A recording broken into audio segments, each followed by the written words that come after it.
আলাইকুম। আমি আজকে কচি ভুট্টা দিয়ে ভুট্টার বড়া বানাবো। এই ঘরোয়া রেসিপিটি আপনাদের কাছে শেয়ার করব। এখন আমি ভুট্টা ক্ষেত থেকে দুটো ভুট্টা উঠিয়ে নেব কচি দেখে। 3টে ভুট্টা উঠিয়ে নিয়েছি। এখন আমি বাসায় চলে যাব। এখানে প্রচণ্ড রোদে থাকা যাচ্ছে না। এখন এগুলোকে ছিলে নিব। ভুট্টাগুলো ভালোভাবে ছুলে নিয়েছি। এখন আমি ফুড়ে নেব। এগুলো ভালোভাবে আমি কেটে নেব। ফুটতে গেছিলাম, একটু ফুরা যায় না, তার জন্য বটি দিয়ে কেটে নিচ্ছি। এগুলোকে ভালোভাবে বেটে নিচ্ছি আমি।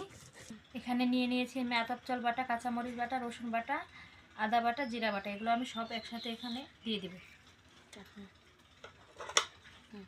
দিয়ে দিব স্বাদ মতো লবণ দিয়ে ভালোভাবে এগুলো মিশিয়ে নিব। উপকরণ একসাথে মিশিয়ে নিয়েছি। কড়াইয়ে তেল দিয়ে দিয়েছি, তেল গরম হয়ে গেছে। এখন আমি দিয়ে দিব। দেখুন কত সুন্দর এগুলো হয়ে গেছে। এখন আমি উঠিয়ে নেব।